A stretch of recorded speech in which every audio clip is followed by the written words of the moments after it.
Gracias, Manolo, por invitarme.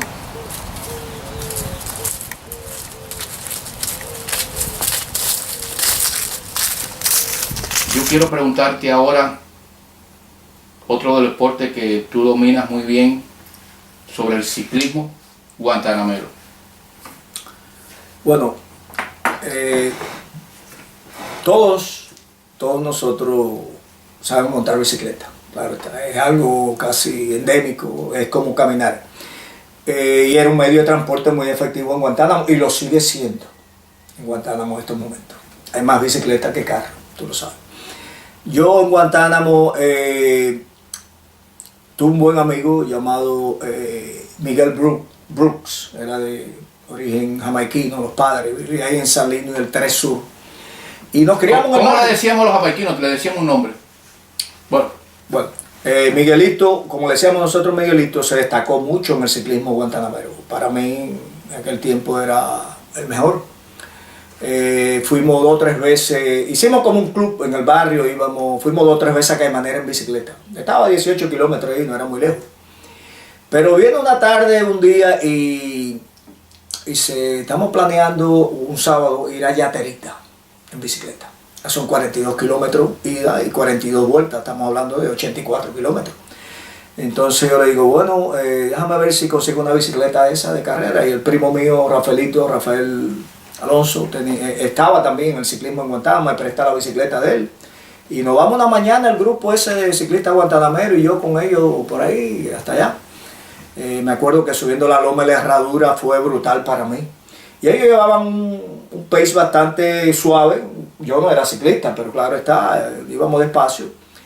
Pero yo pensé que íbamos a llegar hasta Yaterita y allí relajarnos un rato y, tú sabes, descansar. Pero para mi asombro, cuando llegamos allí al motel, esa gente dan la vuelta y para atrás. Y ahí me caí yo. Porque le digo, oye, pero no vamos a descansar, ustedes están locos, son 42 kilómetros para atrás de nuevo. Y no, esto es un entrenamiento, si tú quieres quédate. Y digo yo, quedarme yo solo aquí en una bicicleta, imagínate. Bueno, no, me fui con ellos. Y me recuerdo, Manolo, bajar la loma de la Herradura en una bicicleta esa de carrera. Yo creo que alcanzaría como unos 60 o 70 kilómetros bajando. Tú sabes que de allí encima se ve toda la bahía de Guantánamo, el Romero, todo impresionante, pero esa velocidad que cogí yo, iban pasando por mi mente, si se me revienta una goma, o le pasa algo a esta bicicleta, yo salgo volando. Para mí fue una experiencia inolvidable, bajar esa velocidad en la loma de la Herradura, fue una cosa tremenda. Vamos a hacerte la historia corta, ese sábado llegué yo a Guantánamo, y no salí, para yo no salir un sábado a Guantánamo, de noche, estaba destruido.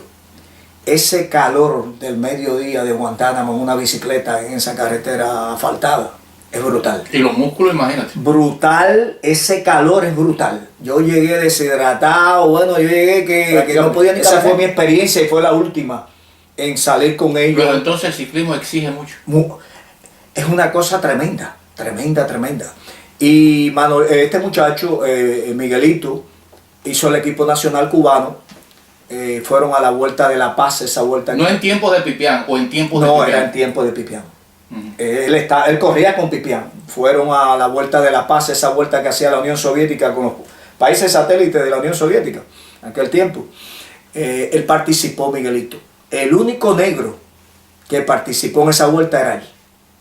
Entonces vinieron los funcionarios soviéticos y le dijeron a los cubanos que le mantuvieran un ojo a Brooks, porque ellos no pensaban que iba a poder aguantar el frío de las montañas esa de Europa. Creo que fue a final de la primavera, pero estaban frías las montañas y eso. Entonces, así mismo sucedió. En la segunda o tercera etapa, Miguelito tuvo que dejar la etapa, no pudo con ese frío, lo mató. Él mismo me lo contó a mí, me dice, oye, no me sentía el cuerpo allá arriba, la falta de aire y la temperatura tan baja. El negro no puede aguantar demasiado frío como atleta. Ahí te hago una pregunta que es muy importante. Y echemos a un lado los prejuicios y los convencionalismos.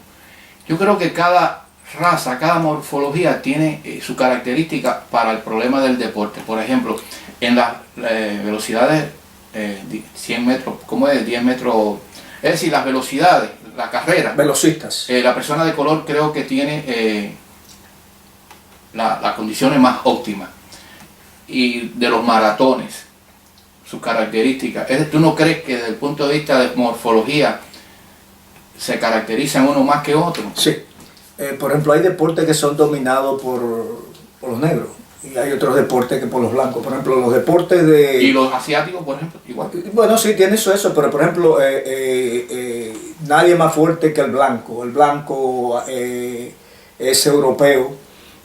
Cuando vienen esas competencias de Strongest Man, que tú lo ves, ahí todos son blancos, ahí no vas a ver ningún negro. Interesante este análisis. No, eso está probado. Pesa, la mayoría de los pesistas, recordistas mundiales son todos blancos, no hay ningún negro. Muy poco, vaya, uno que ha tirado un récord, pero los que dominan son los blancos, europeos mayormente. Esa competencia, como te dije, de Strongest Man, todos son nórdicos y blancos de esos grandes, 6'4", 6'5", con 300 y pico libras.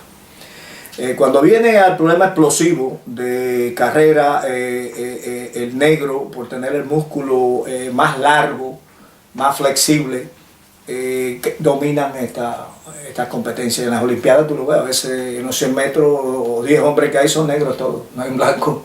Hace muchos años aparecían algunos blancos, pero ya han ido desapareciendo. Las carreras de fondo también son dominadas por los africanos ahora en estos momentos, etíopes, Nigeria, toda esa gente domina. ¿Te acuerdas en la Olimpiada del 60 que te impresionó mucho? Fue aquel récord. Abel Bikila. Sí, fue uno de los precursores que corrió descalzo. Cuando le preguntaron, qué interesante, ¿eh? Cuando le preguntaron, ¿y por qué lo hiciste? Dice, para hacer historia. Después no corrió más descalzo. Qué interesante. Pero lo hizo para muy interesante tú que tú acabas de decir. Yo me imagino ese asfalto de día. Debe haber sido brutal para los pies de él. Y los asiáticos, los japoneses, los chinos, más bien se dedican y logran mucho en la gimnástica, transporte. ¿Por qué? Porque donde se exige más preparación, más concentración, más disciplina, que ellos en eso son tremendos. Ese es el punto de ese tipo de... Si el asiático es más menudo, Ajá. Un poco más flexible. Por ejemplo, ahora se ve mucho enclavado los chinos. Tú ves ahora mismo chinos y China. Yo sigo mucho el deporte y veo los clavados que ahora mismo tuve una clavadista americana, se tira, una muchacha normal americana, 115, 120 libras. Tuve un chino que se tira y son 90, 95 libras. Al levantar el agua, ellos penetrar el agua, casi no hacen ningún tipo de burbuja, impresiona a los jueces mucho. Un libro cae y parece que cae una moneda. Cuando cae un americano 115, 120 libras, hace un splash de agua y los jueces lo ven. Pero cuando un chino eso cae, ¡pum!, parece que tiraste una moneda en el agua. Y en la gimnástica se ha visto que en el pasado los atletas eran más grandes, más viejos. Hoy en día, mientras más jovencitos sean, mejor. Los soviéticos fueron los principales que introdujeron, lo llaman teenagers, en estas modalidades. Niñas de 11, 12 años ya estaban compitiendo, muy frágil, muy delgaditas, con poco peso. ¿Te acuerdas la Komadish, la rumana, sí, aquella que tiró, la primera que tiró el 10? Era una niña también, como de 12 o 13 años. Fue una de las precursoras y todo el mundo enseguida empezó ahí ese tren. Pero ellos fueron los primeros, los precursores de llevar eso a esa temprana edad, esos atletas. Para después volver a Guantánamo de palo para rumba, para terminar esto... Déjame hacerte alguna anécdota, perdóname que te cuenta, con el problema del ciclismo. No, exacto, perdón. Miguelito, después de eso murió de una forma un poco trágica en Guantánamo también. Esa gran empresa de la Yaya que está afuera de Guantánamo. Fue a pescar un día con unos amigos y cogieron un pez grande, creo que una carpa de esa gigantesca. Entonces la cogieron y él se la amarró aquí en la cintura y se volvió a tirar al agua y el pez lo hundió y lo ahogó. O sea que murió trágicamente ahogado en esa presa. Porque el pez no había muerto. No, no había muerto. Y yo te lo digo como pescador submarino que yo soy, cualquier pez de 4, no te voy a hablar de un pez de 4 o 5 libras, tiene la capacidad de jalarte a ti en el agua, porque tú estás flotando, tú no tienes ninguna base, nada. Y a mí me ha sucedido, yo he arponeado peces. ¿Y ellos tienen propulsión? Sí, tienen la propulsión, las alas que lo jalan. digo las aletas, a mí yo he arponeado peces de 5 o 6 libras y me alan en el agua, me han alado con el arpón y todo enganchado. O sea que por eso yo sé que es extremadamente riesgoso tú amarrarte ningún pez. Hay una cosa que te quiero preguntar, ahora vamos a entrar en algo que tú amas mucho, que es la pesca submarina, pero vamos a empezar con un evento que ocurrió en Guantánamo que nos marcó a todos. Yo que estaba a distancia, ¿no? Porque en aquel tiempo yo lo que montaba a caballo, arreglaba cercado, tenía vaca y le ponía hierro, pero usted estaba en eso. Pero nos marcó a todos, porque era de más o menos de nuestra generación, la muerte de Ferrer, que tú fuiste, Enrique Ferrer, Kiki. que tú estabas muy cercano a todo eso. Bueno, Kiki era muy familia ante todo. El padre de él era primo de mi padre. Era Ferrer Cross, el padre de él. Fue un buen doctor también, un médico también. Yo participé, casualmente el que me introdujo a mí a la casa submarina fue él. Un día de eso me invitó a ir a Tortuguilla.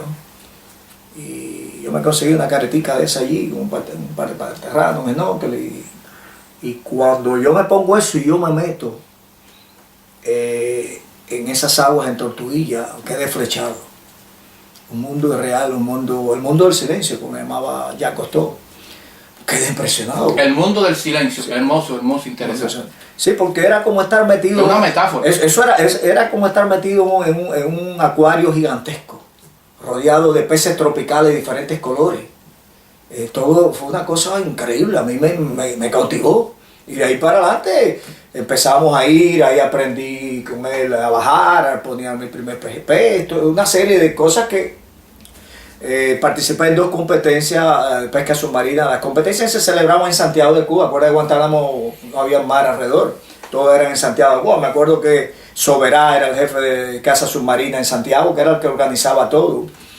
En esa fatídica competencia íbamos varios equipos de Guantánamo. Me recuerdo cuando salimos ahí de paseo, donde daba la terminal de guagua, una guagua checa de esa, me acuerdo, muy bonita, me llevaron a Guantánamo. Ahí yo fui sentado con Ferrer al lado, porque él me dijo, Moguito, siéntate aquí, vamos a ir conversando. Y fueron las últimas horas de él también.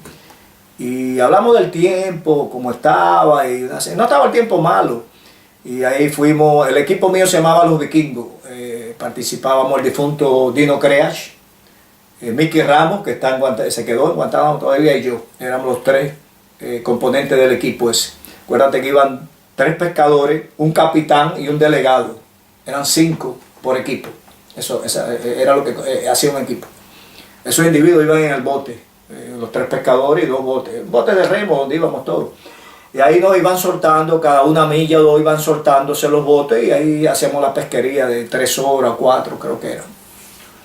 Ahí caímos en un lugar muy malo y no había mucha pesca y eso, una parte profunda fuera de Mar Verde, ahí, en Santiago de Cuba. Y ahí como a las 2 o 3 horas vino el barco madre y nos dice, oye, falta uno de ustedes, andamos buscándolo. Y ahí empezamos, un fragor tremendo, todo el mundo buscándolo. Al final alguien lo encontraron, el flotante que él llevaba, y él estaba abajo. Estaba Estaba en el fondo. Generalmente se quedan abajo. Bueno, no muchas veces, en el caso de él sí, estaba abajo, según tengo entendido tenía un pez arponeado, o sea que parece que bajó, gastó todo el oxígeno que tenía, y cuando fue a subir le dio un embolismo y un infarto y pereció. Ahí lo sacaron, trataron de darle, cogieron como unos 60 pies de profundidad, según tengo entendido, ahí bajó 1 o 2 personas y lo amarraron por la pierna y lo alaron arriba. Trataron de darle respiración artificial ahí, pero ya era muy tarde. Yo vi el cadáver de él cuando llegamos llegamos al muelle, ahí lo vi, tenía un color un poco azuloso ya. Y para ustedes tiene que haber sido una impresión. Sí, ahí viene Soberá y me dice, bueno, me llama y me dice, yo creo que tú me han dicho que eres familia de él, yo te voy a hacer responsable para que tú llames a la familia. Acuérdate que tocó ese... Oye, espérate un momento, yo siendo un muchacho, lo que tenía eran 17 años, creo, algo de eso, una responsabilidad un poco brutal, yo llamar. Ahí estaba Enrique, ahí estaba el primo de él, que estaba ahí, que era mayor que nosotros, también pescaba submarino, Enrique, creo que era el nombre de él, no me recuerdo bien, también era apellido Ferrer. Entonces yo lo llamo y le digo, oye, tú eres mayor que yo, eres adulto ya, yo creo que la responsabilidad tú la tienes que tomar. Entonces ahí debatíamos entre los dos y él fue el que llamó al padre y la madre. Fue un funeral muy doloroso ahí para Guantánamo. Y me recuerdo que a toda la familia de nosotros nos prohibieron por muchos meses volvernos a meter en el agua. Yo recuerdo la madre de él que era alemana, muy estoica, vestida de negro, ni lloró ni nada. O sea que el alemán, porque ya pasó la Segunda Guerra Mundial muy fuerte. El padre estaba devastado, pero la madre yo la vi mejor que el padre. Estoicamente, nada más vestida de negro, tú sabes, y cogió la... ¿Qué año tú más o menos fue eso? Eso fue, yo diría como el 66 por ahí, como esos años, 1966. Masi Lora no también. Sí, sí, estaba en el otro equipo. Masi Lora estaba en un equipo que estaba... ¿Ese día? Sí, estaba en otro equipo. Masi era uno de los mejores pescadores que teníamos nosotros allí. Estaba Lora, estaba Pichiro y el otro que eran tres, Masi, Kiki Ferrer y Pichiro, eran los tres del mismo equipo.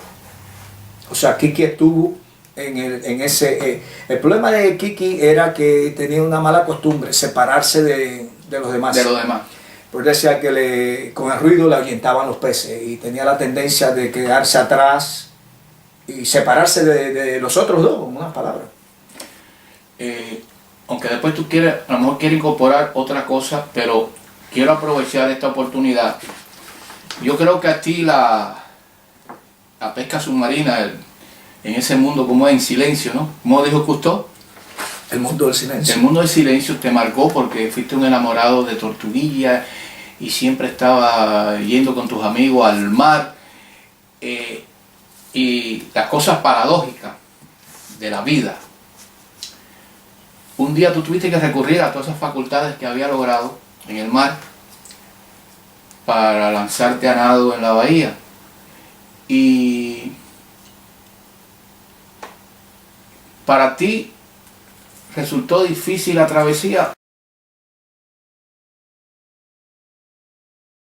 Fácil por ese antecedente que tú tenías, aparte de ser un hombre deportista, un hombre que cuidaba mucho tu físico, pero al mismo tiempo ya era diestro en estas cosas del mar. ¿Te resultó muy difícil? Bueno, te voy a decir dos cosas en que me ayudó a mí eso. Me dio la confianza y no tenerle miedo al mar.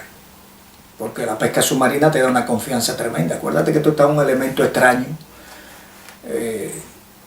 Tú eres un predador, pero puedes ser una presa también. Acuérdate de dos cosas. Tú eres un cazador, pero puedes ser cazado también. Entonces, ¿qué sucede? Que esos años míos pescando, diferentes malas experiencias, si tú las quieres llamar, por ejemplo, un encuentro con un tiburón frente a ti, o una barracuda o algo de eso, te da a ti un cierto valor tremendo y una confianza tremenda en el mar. O sea que yo le perdí miedo al mar. Y yo creo que eso me ayudó mucho a mí, esa confianza que me dio a mí el mar y no tenerle miedo al mar, me ayudó a la travesía mía, porque vaya tú, el mar de noche es bastante feo. Y la oscuridad. Los peces chocan contigo, te golpean constantemente en las piernas. Las toninas. Oye ruidos alrededor tuyo extraños. No es muy placentero. Y eso me ayudó mucho, me dio una confianza tremenda en el mar. También me dio la confianza de la capacidad que yo tenía para llegar, que yo no tenía ningún problema. Tú sabes, yo sabía que físicamente yo podía hacerlo. Hay una cosa que quiero preguntarte de dos eventos, creo que tú me dijiste polémicos o espectaculares o que ocurrieron con relación al deporte. Creo que fue en el Colegio de La Salle donde yo estudié. Creo que después le pusieron un nombre a la revolución, pero el Colegio de La Salle, que hay una foto que me mandaste preciosa. Un evento que ocurrió ahí, que creo que hasta los curas, los hermanos de La Salle intervinieron. Y después el otro problema en Santiago de Cuba, en un juego de básquet donde apareció un funcionario importante. Bueno, empecemos vamos a hablar un poco sobre el baloncesto, que era uno de los deportes predilectos míos y lo es.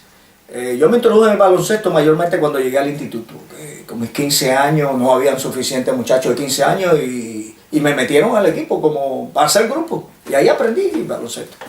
Ahí veíamos también el baloncesto de los Estados Unidos también, que te ayudaba mucho.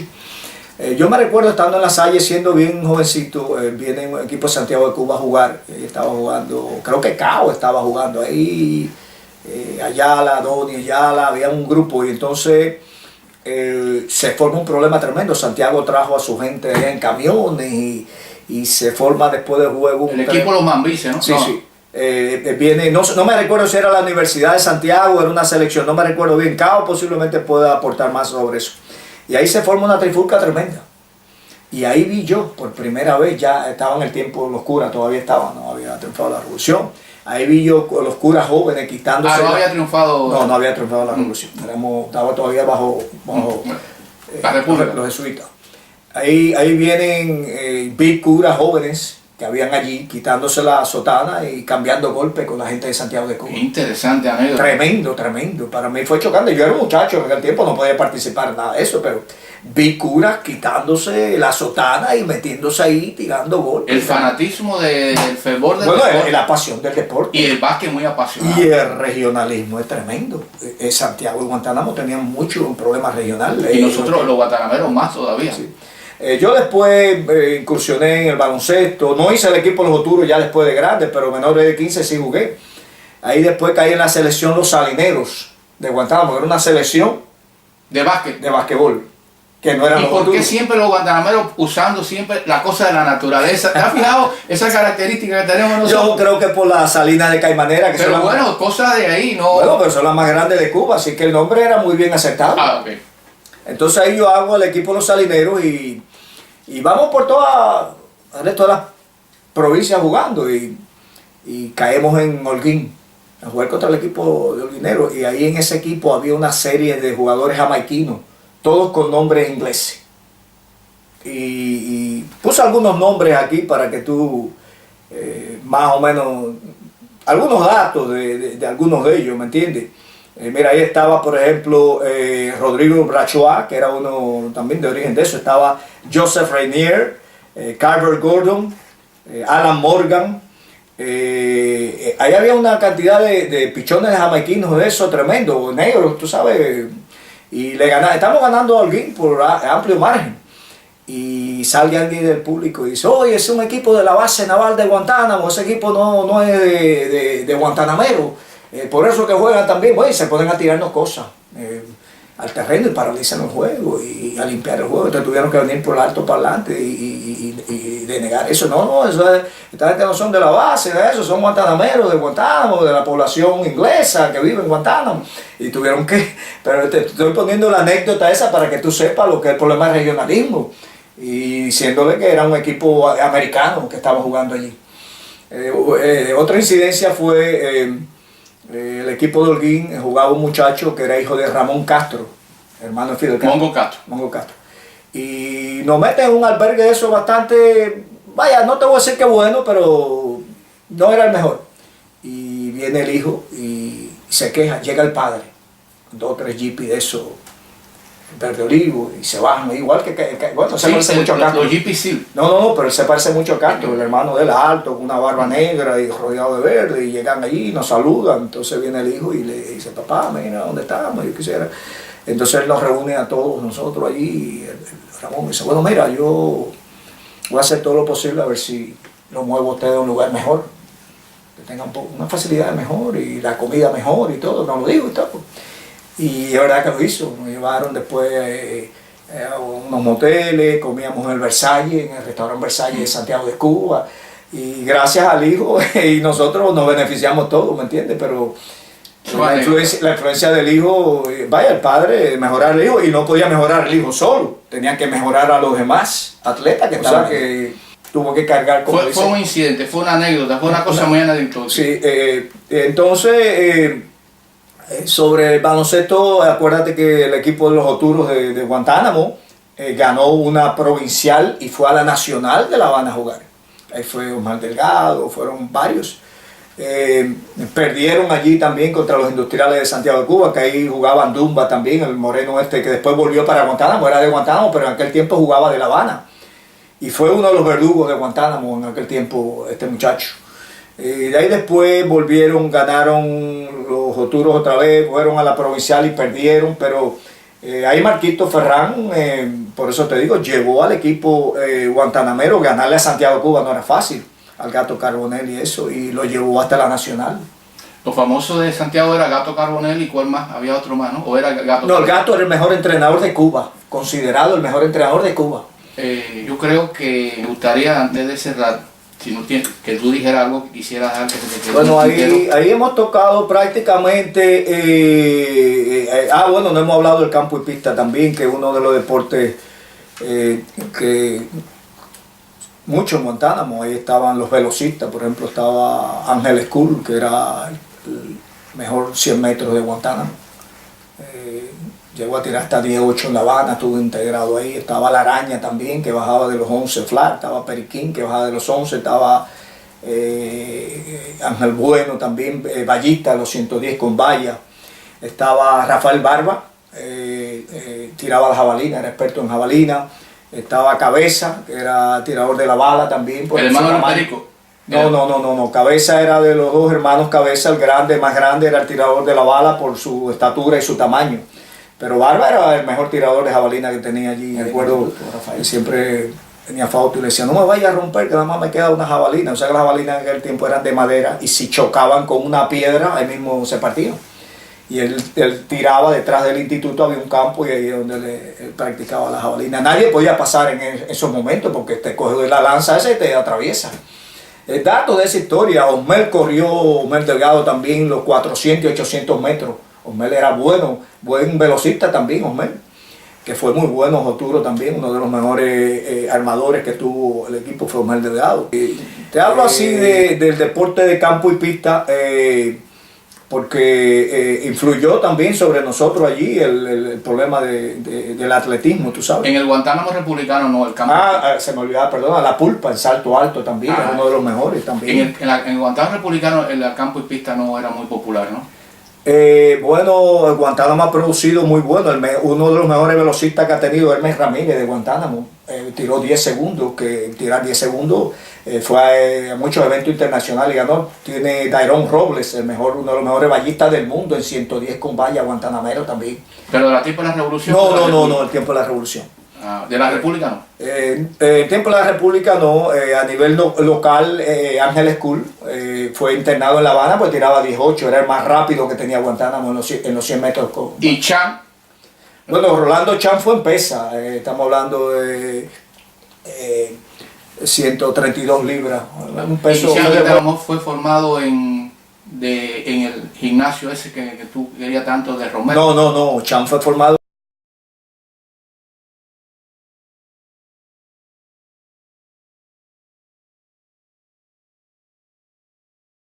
por Hildo Romero, no fue por Chan fue formado por Hildo Romero. Exactamente. Chan, cuando el triunfo de la Revolución, ya era Chan, era un muchacho ya con su... tenía una técnica muy bárbara. En el Clean Year me recuerdo que levantaba la bola, las pesas, en un momento se metía debajo y se levantaba, pero tenía una velocidad tremenda en ese desplazamiento. Había 3 modalidades en las pesas, estaba el Clean Year, el Snatch y el Press. Después el press fue abolido porque los rusos empezaron a usar una técnica que fue abolida, que era ellos cogían las pesas y lo que le daban un empujón con la espalda, era un espaldarazo lo que le daban. Y las Olimpiadas lo eliminaron por eso, porque no usaban tanto los brazos, usaban la cintura y la espalda para eso. Fue eliminado. Bueno, a modo de epílogo, algunas palabritas cortas que tú tienes que decir sobre el deporte guantanamero, que tú amas tanto, que has practicado. Bueno, el deporte dejó una huella muy grande en mí y me ayudó a formarme a mí también en lo que soy.